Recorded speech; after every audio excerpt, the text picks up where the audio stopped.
Bonjour les cancers, bienvenue pour votre guidance sentimentale du mois de juin 2021. Donc cette guidance est valable pour les signes solaires, d'ascendant et les signes lunaires en cancer.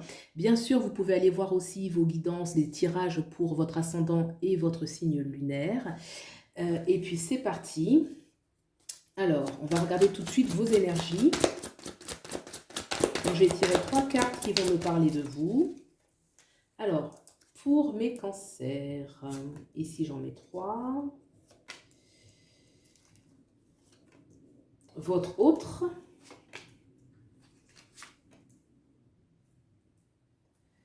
Votre autre. L'énergie de votre lien. Et puis l'issue de la relation. Voilà. L'issue de la relation. Alors, est-ce que vous voyez bien? Ça va aller.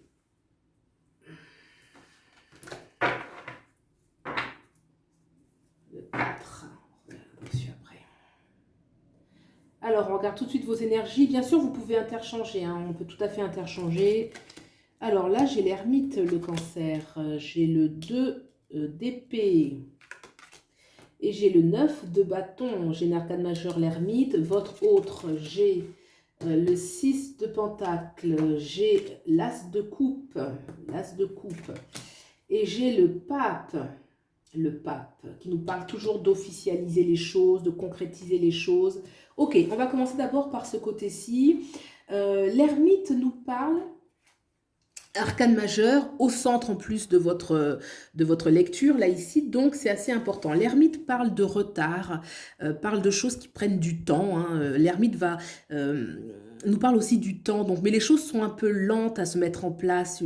On peut être dans l'attente, on peut se sentir un petit peu seul avec l'énergie de l'ermite. C'est pas toujours évident à vivre, même si ce temps est quand même nécessaire. C'est un temps nécessaire pour déjà son propre bien-être, puisque l'ermite apporte toujours de la profondeur, le temps de la réflexion, le temps pour soi, mais ça reste difficile, surtout dans le domaine sentimental où les choses peuvent ne pas... c'est une énergie de solitude, alors que sur le plan sentimental, on aurait plutôt envie justement qu'il y ait beaucoup d'échanges, beaucoup de partage. C'est aussi une arcane de profondeur. Il y a la solitude, mais il y a la profondeur qui va avec. Donc, est-ce que dans cette relation, il y a une dimension aussi un peu spirituelle, puisque l'ermite nous parle aussi des profondeurs spirituelles? Est-ce qu'il y a des échanges qui sont profonds? On voit qu'elle est dans les profondeurs, mais avec une lanterne. Donc, j'ai envie de dire que c'est une carte qui est assez mitigée. On ne peut pas dire que ce soit mal parce qu'il y a du temps, parce que c'est long. On ne peut pas dire que c'est bien non plus, parce que même s'il y a des profondeurs, il y a quand même une certaine solitude, mais c'est un passage obligatoire. On a le 2 ici d'épée. Le 2 d'épée parle clairement, il y a une notion, le 2 d'épée peut nous parler de choix qu'il y a à faire.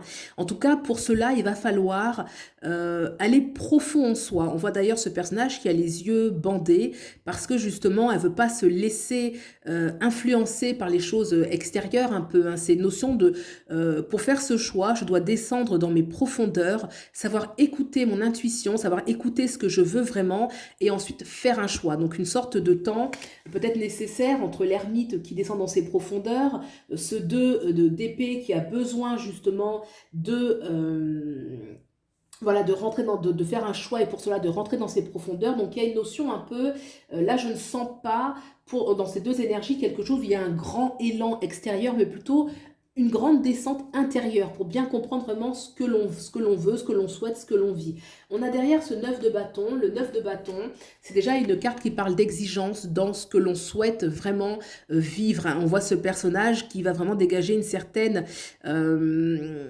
comment dirais-je, il y a une certaine force qui se dégage de ce 9 de bâton et aussi une certaine douceur. C'est je manifeste ce que je veux avec une certaine intensité, mais sans forcément brusquer l'autre. Il y a une sorte de douceur. Il y a une sorte d'arrondi dans l'énergie un petit peu, comme si, voilà, je vais savoir dire ce que je veux, mais sans brusquer l'autre. Il veut, c'est bien. Il veut pas, c'est bien. D'accord ? En tout cas, ça correspond vraiment, il y a eu un temps de méditation, il y a eu un temps de réflexion qui permet quelque part d'imposer ce que l'on souhaite, mais de l'imposer, ça ne veut pas dire on l'impose à l'autre, c'est on le dit tel quel en fait, on le dit tel quel. De l'autre côté, alors,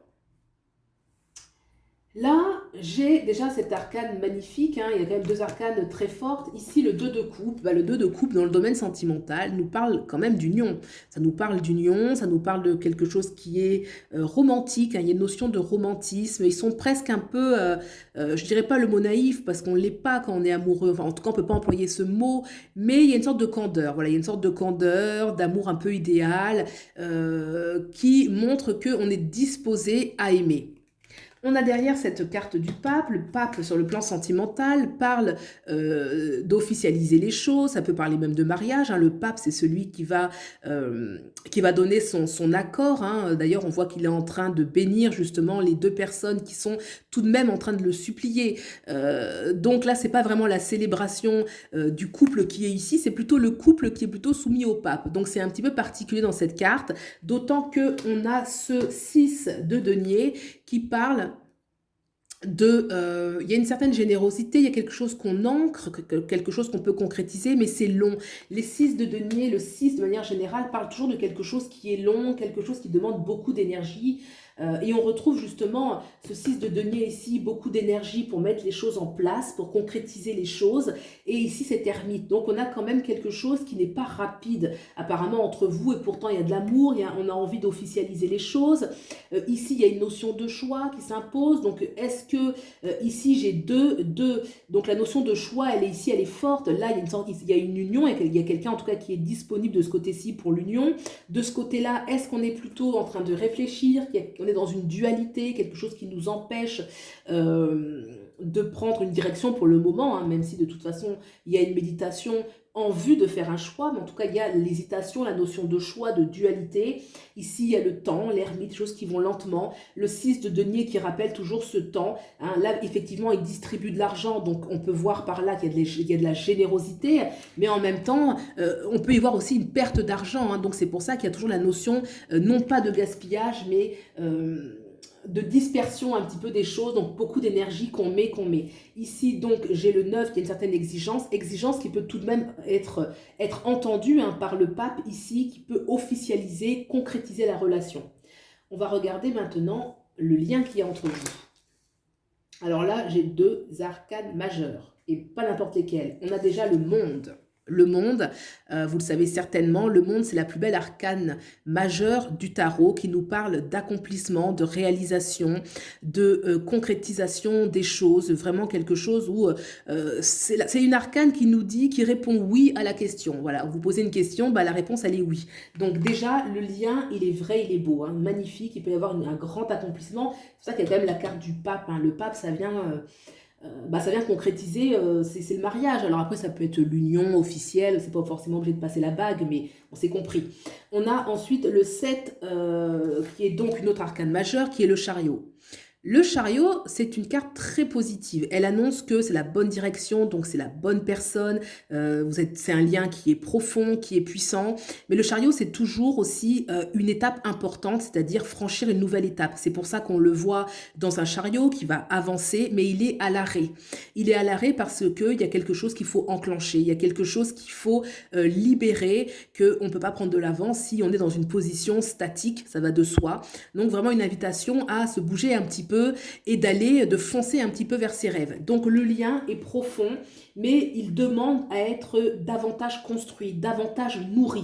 Hein, il y a vraiment une notion où les choses sont à l'arrêt, donc figées, et tout ce qui est figé en fait meurt. Hein. Donc là, il y a vraiment une nécessité d'avancer dans les projets, en commun, de nourrir un petit peu le lien, de nourrir la relation, puisque avec la 21, le monde, une notion quand même de choses qui sont fortes. Hein. On va regarder maintenant l'issue de la relation. Waouh, waouh, waouh. Oh écoutez, les cancers. Alors, pourquoi est-ce que je dis waouh, waouh, j'arrive tout de suite.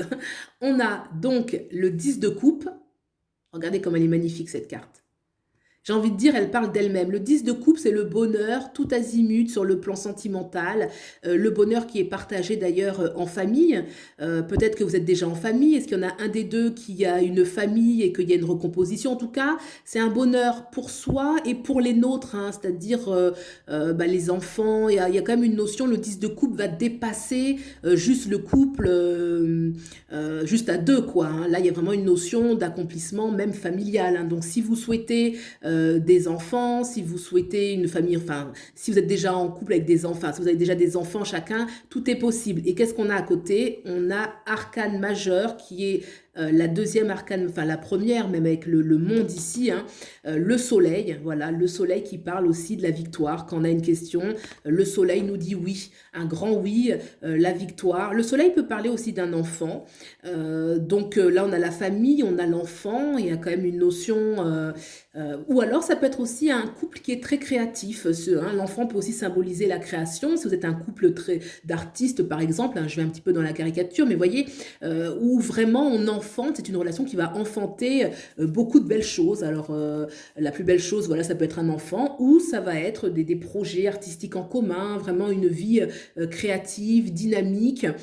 Euh, voilà, en tout cas, le soleil, c'est la victoire, hein, c'est la victoire, c'est le succès, c'est l'amour vrai, c'est l'amour vrai aussi, hein, il y a quand même ça parle d'amour qui est vraiment sincère. Alors peut-être que tout à l'heure j'ai dit qu'il y avait un peu de naïveté, mais si vous êtes dans une relation qui est vraiment vraie, bah, j'ai envie de dire tant mieux pour vous, parce que bah, l'amour par nature est beau et doux, quoi, hein. Donc il n'y a pas vraiment de naïveté si c'est pleinement partagé, si c'est vécu ensemble, si vous pouvez vous accomplir ensemble. Voilà, ben écoutez, j'espère que ça vous a plu. Si c'est le cas, vous pouvez liker, vous abonner, commenter, ça me fait très plaisir. Et puis je vous souhaite un très beau mois de juin, je vous souhaite le meilleur et je vous dis à bientôt. Au revoir.